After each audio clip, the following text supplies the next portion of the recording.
Bienvenue sur la chaîne ADD Avignon, Église Réal Panier. Nous souhaitons que ce message t'encourage. Très bonne écoute. Je voudrais prier un instant, et puis on va ouvrir la parole de Dieu ensemble. Ça tombe bien, on a beaucoup de temps encore avant la fin du culte. Je vais pouvoir prêcher longtemps. Non, c'est pas vrai. Mais on va prendre le temps pour ce message et aussi à la suite de pouvoir prier et remettre tous ces moments entre les mains du Seigneur. Prions s'il vous plaît. Seigneur notre Dieu, merci pour ta parole, merci pour ta grâce, merci pour ton amour, merci pour ta fidélité. Merci parce que quand tu parles, Seigneur, tu ne parles jamais pour rien dire, mais tu parles toujours pour nous instruire et remplir nos cœurs de quelque chose de bon et de merveilleux pour glorifier ton nom. Et c'est ce que je souhaite ce matin, Seigneur, te demander ton assistance, ton aide, ton secours pour pouvoir prêcher ta parole dans le nom de Jésus. Amen. Alors pour la technique, ce ne sera pas le message numéro 1, mais ce sera le message numéro 2. Rempli d'Esprit Saint pour glorifier, c'est pas celui-là, pour glorifier Jésus. Merci beaucoup. On peut aussi remercier, on le fait rarement, à la technique, ceux qui sont à la technique là-bas au fond, que ce soit pour le son ou l'image. Merci beaucoup. Ce matin, il y a plusieurs hommes ou femmes orchestres et elles se reconnaîtront. Alors, comme vous, j'aime les Écritures et j'aime la parole, et il y a un livre dans les Écritures qui est très stimulant. Il y en a plein d'autres, mais c'est le livre des Actes des Apôtres. Je ne sais pas ce que vous en pensez, peut-être que vous en préférez un autre, et il n'y a pas de problème. Et au chapitre 3, par exemple, on voit le récit d'une guérison incroyable d'un homme infirme, boiteux de naissance. Vous connaissez sans doute ce texte. Pierre et Jean se rendent tranquillement au temple pour prier le Seigneur quand ils vont croiser quelqu'un qui a un besoin vraiment très important, un homme boiteux. Et vous vous souvenez de l'échange, l'homme demande l'aumône, il voudrait un peu d'argent, quelque chose à manger, quelque chose pour subsister. Et il se trouve en face de lui 2 personnes qui n'ont rien. Et un miracle va se produire. Ils vont lui répondre, d'abord, regarde-nous, et le miracle va se produire. Cette personne s'attendait à recevoir quelque chose de leur part, et Dieu va faire grâce. Et il va répondre au-delà de ses attentes, au-delà de ses besoins, au-delà de ses espérances. Et ce qui est beau aussi, c'est que Pierre et Jean savaient qu'ils n'avaient rien à donner, si ce n'est simplement prier pour cet homme et lui donner cette parole. Nous n'avons ni argent ni or, mais ce que nous avons, on te le donne. Au nom de Jésus, lève-toi. Pourtant, il savait bien que c'était impossible pour lui, et cet homme s'est levé. Je voudrais dire une première chose en commençant ce message qui s'intitule donc « Rempli d'Esprit Saint pour glorifier Jésus », parce que c'est le cas de l'apôtre Pierre et Jean à ce moment-là. Le miracle a lieu car un homme attend quelque chose d'un autre homme qui, lui, sait très bien qu'il ne peut rien lui donner. Et peut-être que quelquefois, vous vous dites, vous aussi, « Mais j'ai rien à donner. Je ne sais pas parler, je ne sais rien faire. J'ai rien à donner à mon voisin, à mon ami, à un membre de ma famille qui souffre. Je vois le besoin. Si, tu as le nom de Jésus à offrir. Simplement, rendre témoignage et voir. Alors, je ne sais pas, est-ce qu'on. Moi, je me dis, si on pouvait vivre les mêmes choses que dans le livre des Actes des Apôtres, ce serait quand même pas mal. Alors, bien sûr, on n'est pas là pour copier des choses et se dire « Ah, mais pourquoi ça ne marche pas ? Pourtant, j'ai fait comme Pierre et Jean et ça ne marche pas. » Mais c'est sûr que si on ne s'attend pas à vivre le miraculeux, on aura beaucoup de mal à le vivre. Il y en a un ici qui attend quelque chose et il y en a 2 qui n'ont rien à donner. C'est quand même cocasse pour qu'il se passe quelque chose. Il y en a un qui attend quelque chose et il y en a 2 qui n'ont rien à donner. Donc, normalement, ça ne donne rien. Mais avec Dieu, rien, ça fait tout. Et ça, c'est merveilleux. Pierre et Jean savaient que Jésus pouvait changer radicalement sa situation à cet homme, mais ils ne savaient pas comment. Alors, frères et sœurs, je voudrais nous dire ce matin, soyons dans la foi. Restons fermement convaincus que Jésus peut tout.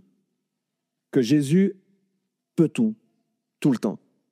Au bout du compte, et c'est la suite, il va y avoir un problème avec cette situation, avec cette guérison incroyable. Alors ça peut paraître étrange de se dire, pourtant, cet homme est guéri, il se passe quelque chose de bon, mais il va y avoir un problème. Ça peut paraître paradoxal, mais il y aura toujours des gens pour attaquer l'œuvre de Dieu dans ta vie. Toi, tu sais que c'est un miracle, tu sais très bien en plus que tu n'y es pour rien, et les gens sont incrédules autour de toi, voire même rebelles. Alors, à la rigueur, ça pourrait se comprendre. Mais c'est ce qu'on va voir dans ce texte. Il y a des personnes qui vont pas du tout être ravies de voir cet homme guéri. N'oubliez pas que cela avait déjà commencé au chapitre 3 avec ceux qui se tournent vers Pierre et Jean pour comprendre. Et Pierre va faire là, à ce moment-là, son deuxième grand discours. Et les disciples vont s'augmenter de 5000 personnes, nous dit l'Écriture. Et regardez comment commence le chapitre 4, acte 4, versets 1 à 4. Tandis qu'il parlait au peuple, survinrent les sacrificateurs, le commandant du temple et les Sadducéens, émerveillés de voir l'œuvre de Dieu s'accomplir dans le corps de ce boiteux. Ah pardon, je ne sais pas quelle Bible j'ai, il faut que je trouve la bonne version. Excédés, nous dit le texte, de ceux qu'ils enseignaient le peuple et annonçaient en la personne de Jésus la résurrection d'entre les morts, ils portèrent les mains sur eux et les mirent sous bonne garde jusqu'au lendemain, car c'était déjà le soir. Cependant, beaucoup de ceux qui avaient entendu la parole crurent, et le nombre des hommes s'éleva à environ 5000. J'ai appuyé dessus, il est descendu. Voilà, c'est bon. Donc certains sont restés incrédules et fermés, mais beaucoup d'autres ont été touchés par la parole. Alors ça aussi, c'est un encouragement à avoir. Il va y avoir des oppositions face à ton témoignage. Il va y avoir des personnes qui vont être rebelles, qui vont s'énerver, qui vont pas être d'accord, qui vont juger, tout ça. Mais il y en a plein d'autres qui vont écouter et qui vont être touchés. Alors ne nous limitons pas à ce que nous voyons et peut-être à l'opposition, mais croyons que Dieu continue quand même de faire son œuvre au milieu de cette opposition. Et au milieu de ces gens, moi je les appelle la clique des religieux. Vous savez, les pharisiens et les sadducéens, toutes catégories confondues, eux, ils sont très énervés. C'est bizarre, hein, un religieux très énervé. Normalement, il est plutôt calme, mais là, ils sont très énervés. Énervés à un point que, vous savez comme moi, qu'ils ont même envie souvent de tuer Jésus, et pas que lui d'ailleurs. Et du coup, Pierre et Jean se retrouvent en prison pour avoir tendu la main à un homme malheureux. Ce qui est quand même incroyable, car tout part de cet acte de foi qui va se traduire ensuite dans une démonstration théologique. Dans le discours de Pierre, il y a un acte de foi et Pierre va l'utiliser pour vraiment enseigner le peuple et leur démontrer que ce qui se produit est vraiment le résultat de ce que l'Écriture avait annoncé d'avance. Et que donc ils ont le sujet de se réjouir de ça puisque ça les concerne. Mais non, malheureusement, ils ne se réjouissent pas. Et vous allez voir qu'ils ne remettent pas vraiment en question, ils ne remettent pas vraiment en cause le miracle, mais l'enseignement de Pierre à ce sujet. Et je voudrais dire cette deuxième chose ce matin. Beaucoup de gens se réjouiront pour ton miracle, mais ils ne voudront pas l'attribuer à Jésus. Beaucoup de gens pourront se réjouir que ta vie a été changée, que ton cœur a été transformé, que tu as été libéré d'une addiction, que tu as été guéri d'une maladie, ou que tu as obtenu une réponse à tes prières. Mais ils ne voudront pas l'attribuer à Jésus. C'est le hasard. C'est ta bonne étoile, c'est tout ce que vous voulez pour eux, mais ce n'est pas Jésus.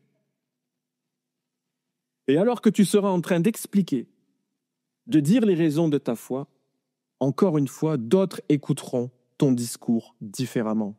C'est un encouragement pour nous à ne jamais nous taire et à toujours saisir les opportunités pour pouvoir donner les raisons de notre foi. Les gens sont incrédules, c'est leur problème. Les gens s'énervent, c'est leur problème.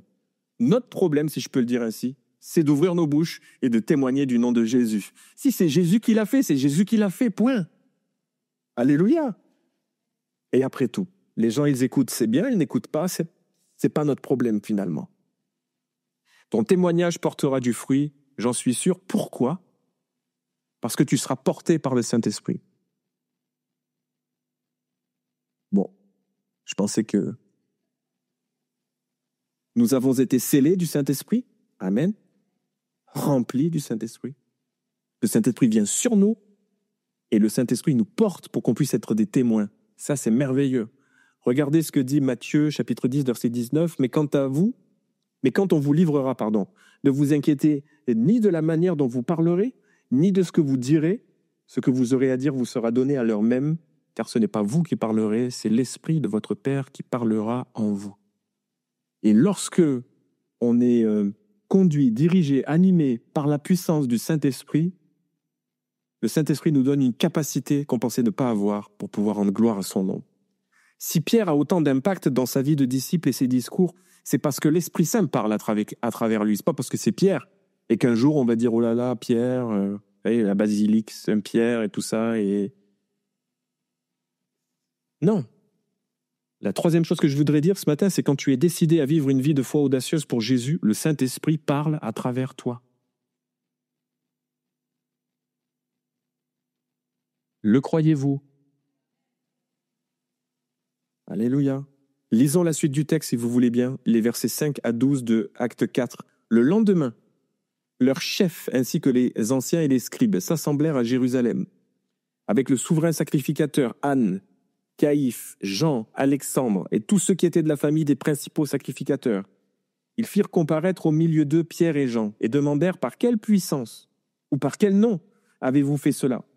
Alors Pierre, rempli d'Esprit Saint, leur dit, j'aime beaucoup cette expression, chef du peuple et ancien, puisque nous sommes interrogés aujourd'hui sur un bienfait accordé à un homme infirme et sur la manière dont il a été guéri, sachez-le bien vous tous, ainsi que tout le peuple d'Israël, c'est par le nom de Jésus-Christ de Nazareth que vous avez crucifié et que Dieu a ressuscité des morts. C'est par lui que cet homme se présente en bonne santé devant vous, c'est lui. La pierre rejetée par vous, les bâtisseurs, est devenue la principale, celle de l'angle.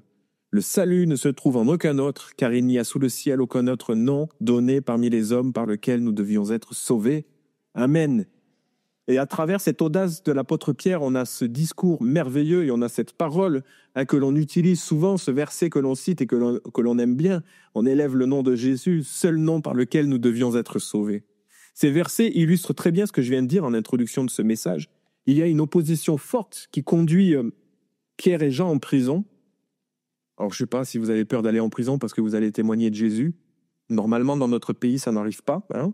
Les religieux dont il est question dans ce texte ont le pouvoir d'emprisonner Pierre et Jean. Ils ont le pouvoir de faire ce qu'ils veulent d'eux, en réalité, et le lendemain de l'arrestation, le tribunal religieux se réunit pour demander des explications sur la guérison. C'est quand même fou, ça. Hein. Le gars, il est guéri, il a laissé le tranquille. Il boitait, il marchait pas, maintenant il marche et tu veux savoir. Pourquoi tu m'embêtes? C'est exactement ce qui se passe. Et remarquez que eux aussi se trompent d'interlocuteurs en demandant des comptes à Pierre et à Jean. Parce que c'est plutôt à Dieu qu'ils devraient demander des comptes. Parce que ce n'est pas Pierre et Jean qui ont guéri cet homme, c'est Dieu. Mais ils demandent des comptes à Pierre et Jean. Demande à Dieu. Oui, ils sont aveugles, mais ils veulent garder le contrôle. Ils veulent garder le contrôle sur la situation. Ils veulent surtout pas que le nom de Jésus continue de bénir et faire du bien. Oh là là. Faudrait surtout pas continuer d'annoncer ce nom-là parce qu'ils vont prendre un peu d'ombre de toutes ces choses. Remarquez aussi que Jean est mentionné, mais qu'il n'est pas... On a l'impression qu'il n'est pas très actif dans cette situation, et depuis le début d'ailleurs, mais il est là. Mais même quand tu te trouves dans une autre situation comme celle de Jean, je dirais n'aie pas peur, parce que le Saint-Esprit est au contrôle. Je ne sais pas si ça vous est déjà arrivé, vous accompagnez quelqu'un, je sais pas, je vais prendre un exemple d'évangélisation dans la rue ou peu importe, et vous êtes en binôme ou vous êtes à trois, et puis vous avancez, vous priez, et puis là vous rencontrez quelqu'un, vous commencez à lui parler, et puis l'autre ou les deux autres, ils font rien, en apparence. Mais ils sont là, ils prient, ils participent. Et eux aussi sont utilisés par le Saint-Esprit et conduits par le Saint-Esprit pour que celui ou celle qui parle avec efficacité pour atteindre le cœur de cette personne. Peut-être que vous avez déjà vécu ce genre de personne, ce genre de situation. Donc vous vous dites peut-être, mais je sers à quoi? Moi, je suis venu à l'évangélisation, c'est jamais moi qui parle. Si, tu sers à quelque chose. Et c'est très utile. Le verset 8 dit, alors Pierre, rempli d'Esprit Saint, leur dit. Pierre parle pour rendre gloire au nom de Jésus. Il ne parle pas pour autre chose. Et il faut avoir du courage pour le faire à ce moment-là.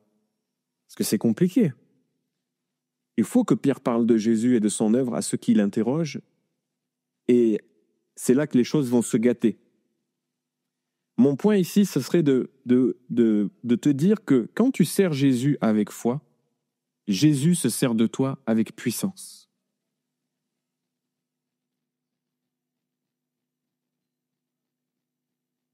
Mais encore faut-il le servir avec foi. Oser. Oser agir, oser poser quelque chose, oser donner un discours, oser faire quelque chose que peut-être on n'oserait pas faire habituellement. Quand tu ne fais que vivre une vie de foi, motivée par l'amour et la grâce de Dieu, le Saint-Esprit est avec toi. Quand tu es déterminé à rendre gloire à Jésus pour qui il est et pour ce qu'il fait, le Saint-Esprit est avec toi. Quand tu es sauvé, né de nouveau, disciple de Jésus, ce genre de vie, elle est tout à fait normale. Le genre de vie où il se passe des choses extraordinaires, c'est tout à fait normal.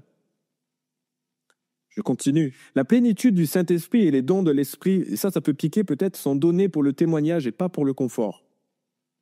On en parle en ce moment, le vendredi soir, depuis plusieurs semaines, on parle de la vie de l'Esprit en général et puis de plein de choses, je ne vais pas revenir là-dessus.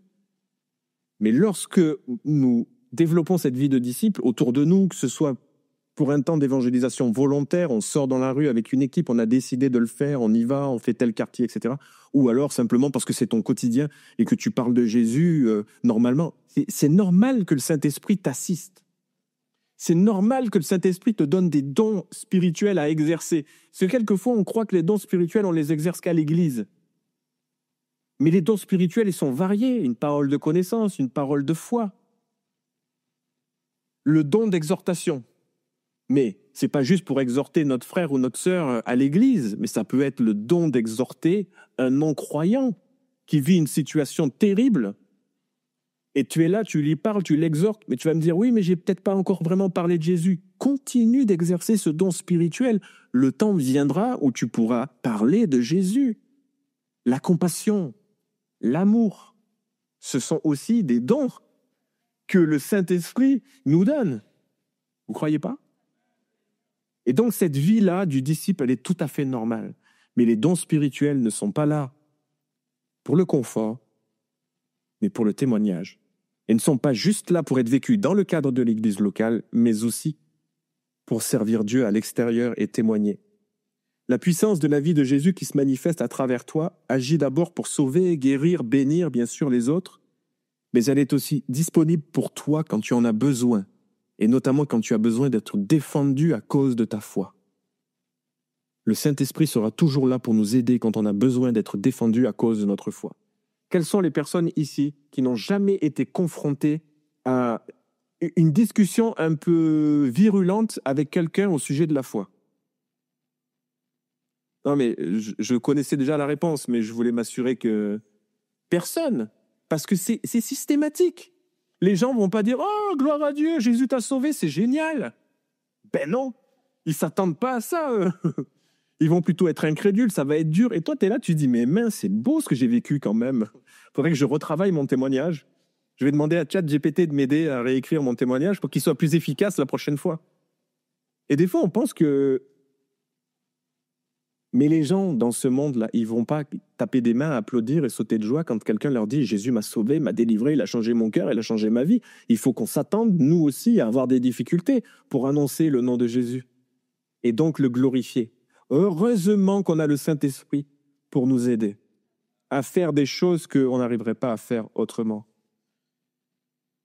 Je voudrais le dire aussi ce matin avec beaucoup je sais pas, avec beaucoup de force, avec beaucoup de foi et beaucoup de conviction. Que ce soit vous qui écoutez ici ce matin ou les personnes peut-être qui écouteront plus tard dans le podcast. Actes chapitre 4, verset 12, le salut ne se trouve en aucun autre, car il n'y a sous le ciel aucun autre nom qui ait été donné par lequel nous devions être sauvés. Et ce nom, bien sûr, c'est le nom de Jésus. Alors on peut dire et on peut penser ce que l'on veut, le salut, la rédemption éternelle ne se trouve qu'en Jésus. Il n'y a pas d'autre voie, il n'y a pas d'autre chemin, pas d'autre alternative. Jésus est le seul chemin qui conduit vers le Père de grâce, la seule voie pour la vie éternelle dans la paix. Et Jésus ne nous appelle pas à mettre en œuvre une religion, mais à découvrir l'amour du Père Céleste dans une relation. Et c'est ce qu'il nous offre à tous. C'est ce qu'il offre à l'humanité. Jésus, et d'ailleurs l'apôtre le dit à ce moment-là, est la pierre principale, angulaire, celle qui a été rejetée. et celle dont nous avons besoin pour construire notre vie. Sur cette pierre, sans cette pierre, l'édifice de ta vie ne peut pas affronter les tempêtes. Parce que construire sur le rocher, on est bien d'accord, c'est pas juste choisir le rocher qu'on veut. Le rocher, c'est Christ. Bâtir sa vie sur le rocher.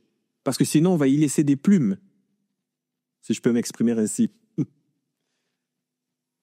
Pardon de le dire comme ça, mais vous allez comprendre ce que je vais dire. Sans Jésus, tu n'es pas capable de te relever et de continuer ta route. C'est important de le dire.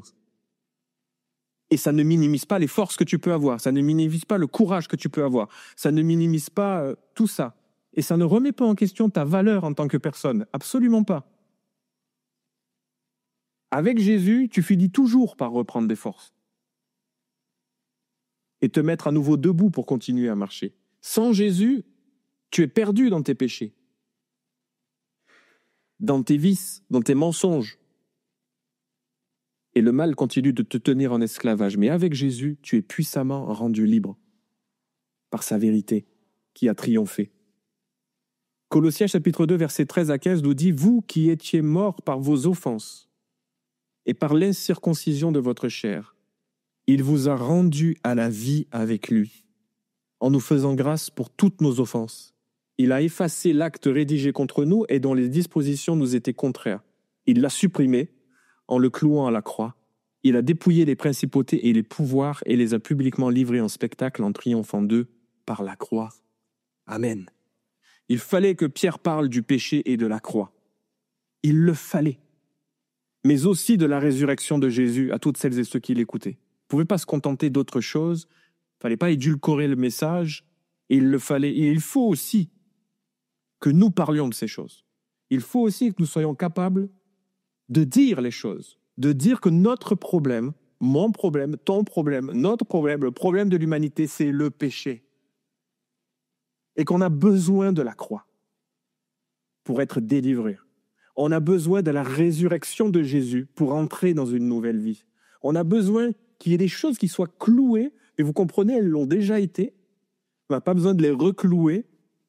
On ne recrucifie pas Christ, mais on a besoin de comprendre que spirituellement, ces choses sont faites. Et que de la même manière que notre péché est resté cloué sur la croix, a été détruit, nous vivons par la résurrection de Christ. Alléluia. Je le dirais comme ceci, l'Église n'est pas un club de rencontres pour des gens acceptables moralement. Parce que c'est vrai qu'on pourrait se dire, après tout, on est pas mal. C'est pas ça, hein, vous êtes d'accord, c'est pas suffisant. Une bonne morale ne sauve pas. C'est Jésus qui sauve. L'Église, vous le savez, hein, c'est le rassemblement des pécheurs perdus qui reconnaissent leurs fautes et leurs égarements. Je ne sais pas si vous êtes d'accord avec cette déclaration. Et l'Église, c'est le rassemblement des pécheurs perdus, mais sauvés par pure grâce, car Jésus est mort pour ça sur la croix. Amen. Je voudrais vous livrer une citation d'un pasteur américain qui dit quelque chose de très vrai. En ce qui concerne le salut, nous faisons notre part et Dieu fait la sienne. Nous nous occupons de péché et Dieu s'occupe de nous sauver.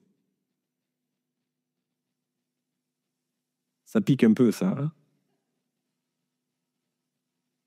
Qui est-ce qui sauve? N'est-ce pas Dieu qui sauve? Eh oui. Ton assurance spirituelle, mon assurance spirituelle ne se trouve pas dans une institution ou une bonne moralité.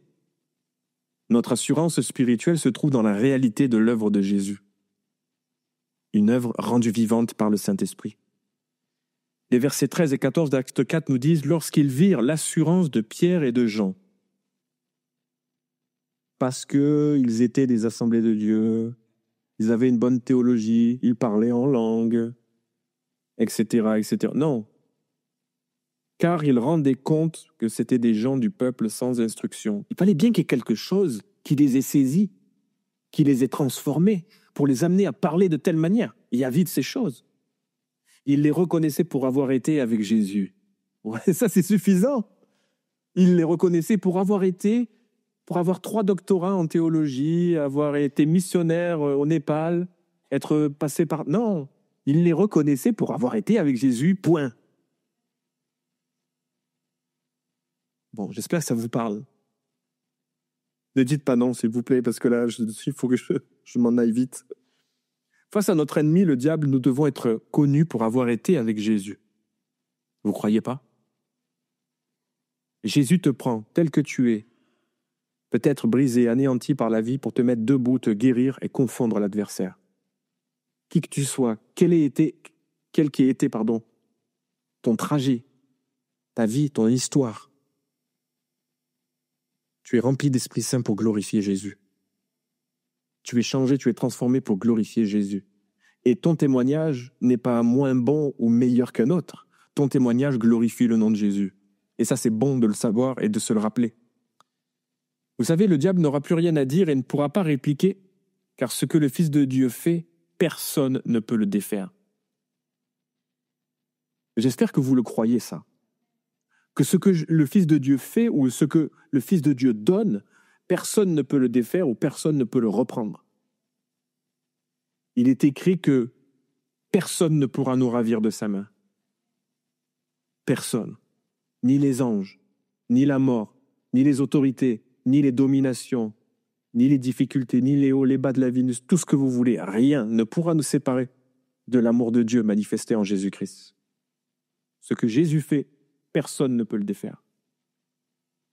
Si tu es entré déjà dans le salut, par grâce que tu es né de nouveau en Jésus, c'est important de vivre dirigé par l'Esprit. D'apprendre à être dirigé par l'Esprit. Ça s'apprend. Ça prend du temps. Et on n'arrive pas... laissons-nous du temps, mais c'est important que le Saint-Esprit puisse nous conduire, puisse nous diriger.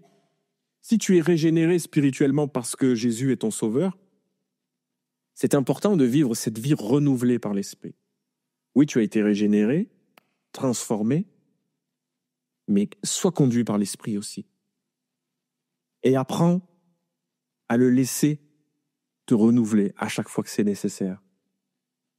C'est pour ça qu'il y a des temps de réfléchissement à connaître régulièrement avec le Seigneur. Parce que tu ne peux pas continuer de grandir spirituellement juste en comptant sur l'inertie de la période de ta conversion. Et ça, c'est bon aussi de le dire et de le savoir. Sommes-nous courageux et déterminés à marcher dans la foi? C'est une question. Vous pouvez donner la réponse. Et c'est oui ou non. Donc, je vous aide. Tic, tac, tic. Sommes-nous courageux pour marcher avec l'aide du Saint-Esprit dans la foi? Est-ce qu'on est déterminé à le vivre? Bon. Alléluia. Parce que malgré les menaces répétées de ce tribunal, Pierre et Jean vont répondre avec foi, avec force, mais aussi avec sagesse. Je ne sais pas, moi, ce que j'aurais fait à ce moment-là. Est-ce que je serais parti en courant? Je serais dit, oulala, tribunal religieux. Au pire, il me tue. Au mieux, je prends des coups de fouet. 40 coups moins 1. Ça, c'est vraiment pour ceux qui sont... Mais le fouet dont il était question, je crois que ça faisait très mal. Hein. Bon, je vais le dire autrement. Comment dire ça?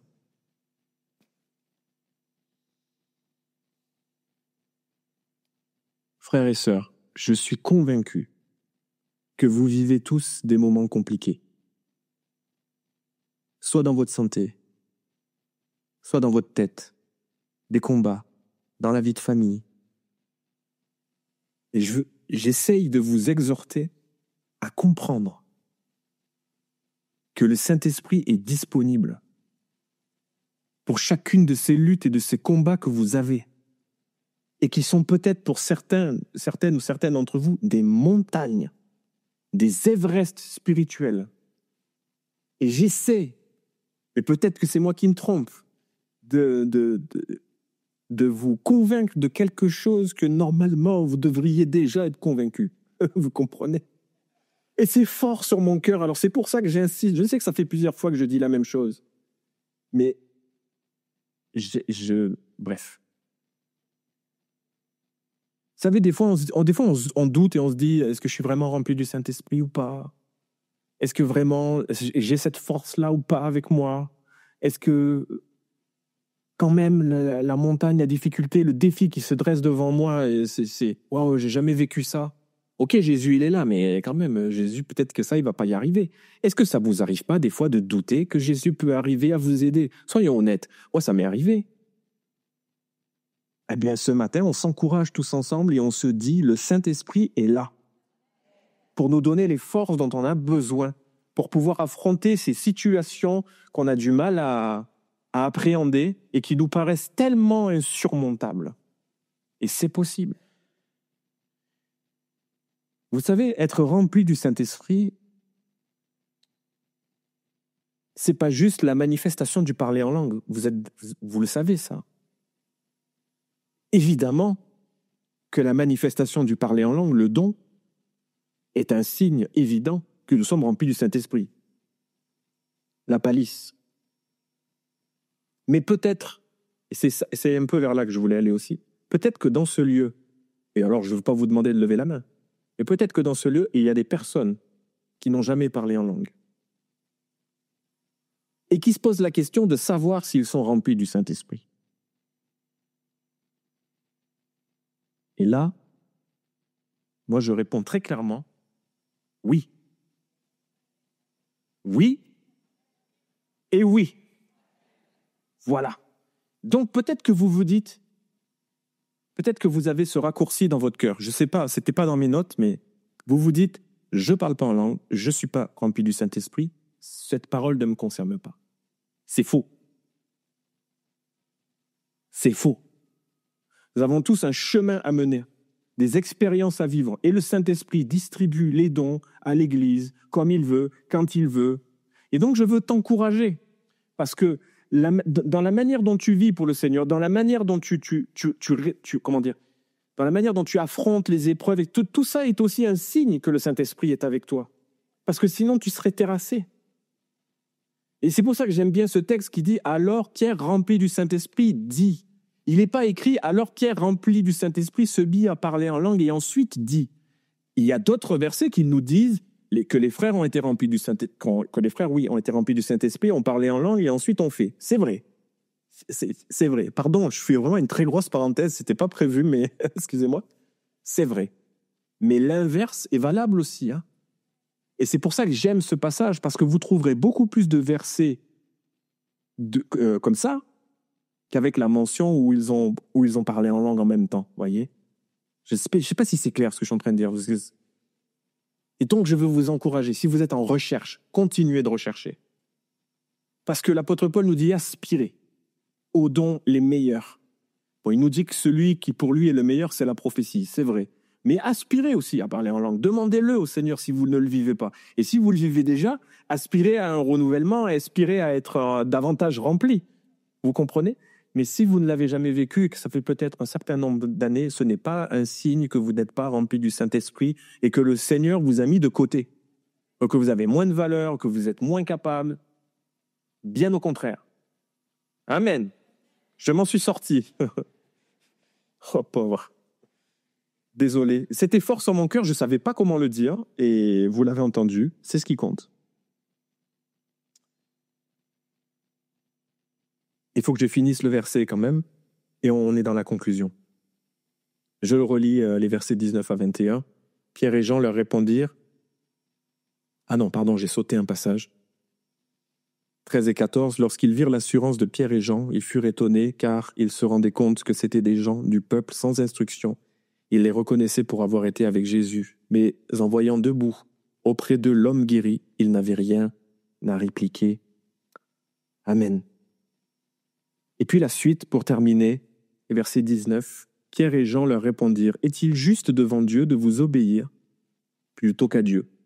À vous d'en juger, car nous ne pouvons pas ne pas parler, car nous ne pouvons pas ne pas parler de ce que nous avons vu et entendu. » Ils leur firent de nouvelles menaces et les relâchèrent sans trouver le moyen de les punir.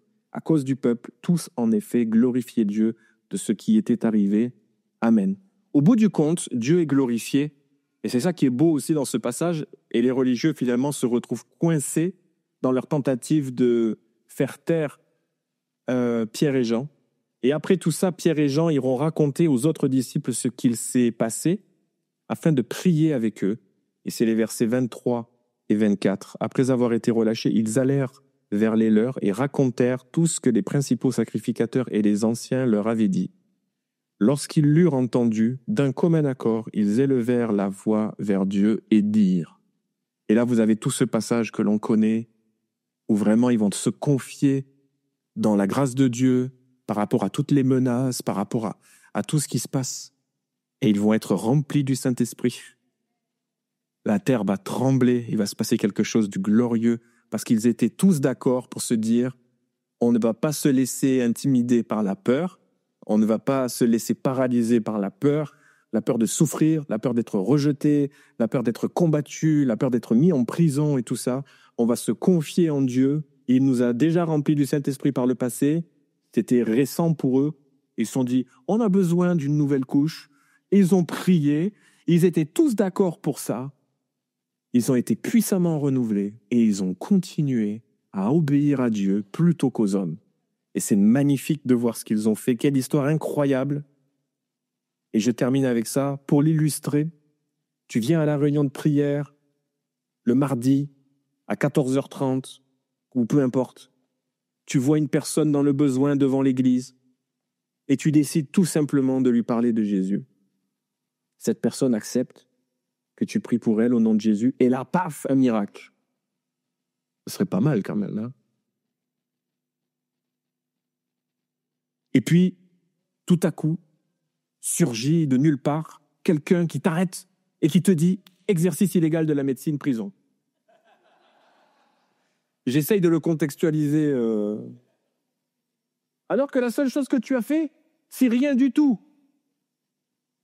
Vrai ou pas? Tu as juste prié, la personne a juste dit « oui, je veux bien que tu pries ». La personne a été guérie et puis c'est toi qu'on arrête. Ben, si ça, un jour ça devait arriver, ben, que le nom du Seigneur soit béni, hein, on ira en prison. Hein.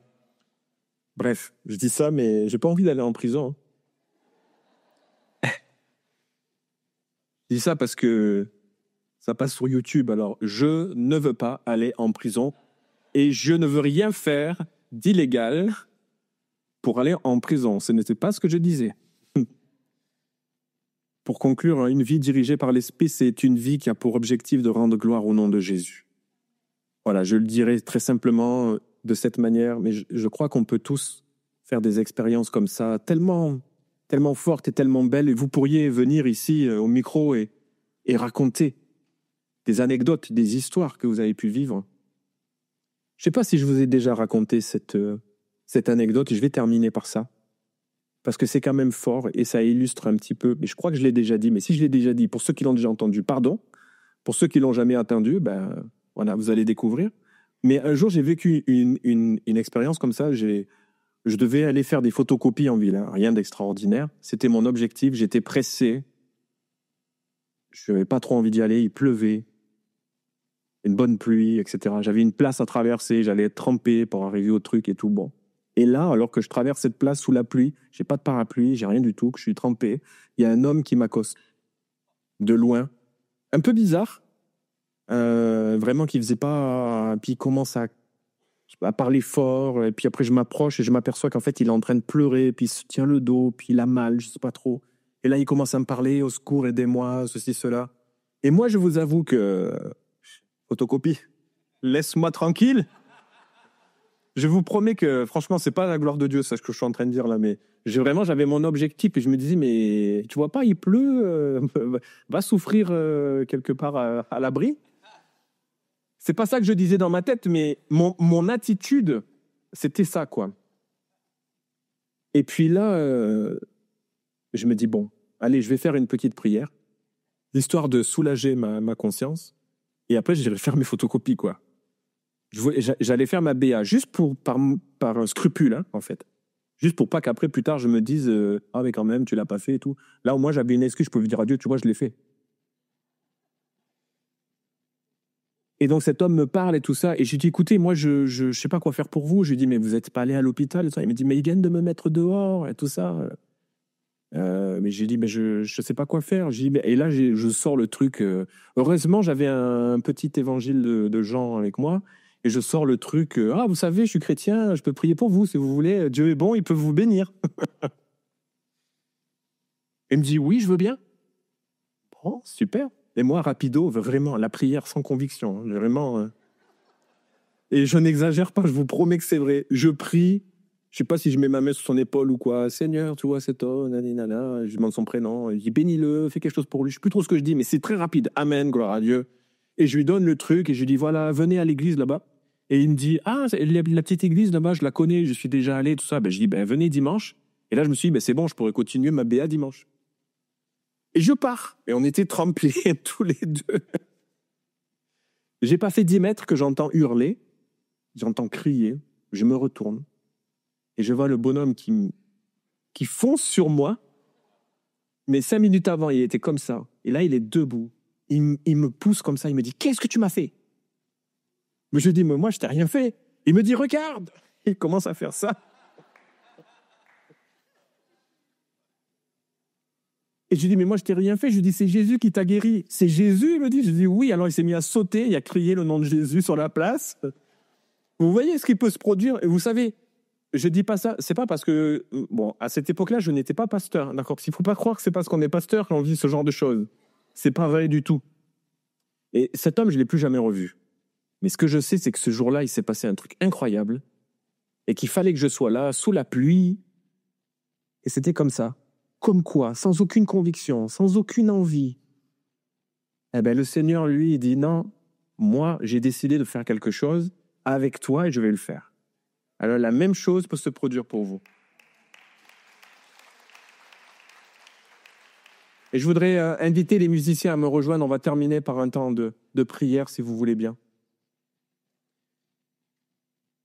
Je vais vous dire très exactement à l'heure à laquelle on va finir, comme ça, vous le savez. À 11h40, dans 8 minutes exactement, nous aurons terminé. Et vraiment, parce que je voudrais qu'on puisse vraiment profiter de ces 8 minutes qui nous restent pour pouvoir mettre un peu en application ce qu'on vient de partager. À savoir que je crois que nous avons besoin que le Seigneur, par son esprit, descende, il est déjà là, mais d'une manière peut-être particulière, vienne nous toucher, là où nous sommes chacun, chacune à notre place. Et tu as l'occasion ce matin de faire une expérience de foi. Je ne vais pas vous inviter à venir sur le devant ou ce genre de choses. Je vais vous inviter juste à vous lever. Si vous voulez chanter, vous chantez. Si vous voulez prier, vous priez. Si vous voulez vous mettre à genoux, vous mettez à genoux. Peu importe. Mais vraiment de prendre un temps pendant quelques minutes où on répond à Dieu et on lui dit « Seigneur, moi aussi, je veux être fort comme Pierre et Jean. Moi aussi, Seigneur Jésus, je veux rentrer dans cette dimension peut-être encore plus profondément de ce courage, de cette audace, de cette assurance que me donne le Saint-Esprit pour ma vie quotidienne, mais aussi pour mon témoignage. Et c'est vraiment ma prière pour nous ce matin. Et pour ça, je vous inviterai, s'il vous plaît, à vous lever. Merci d'avoir écouté ce message. Si tu apprécies ce podcast, alors abonne-toi et partage-le à ton entourage. Que Dieu te bénisse et à très bientôt.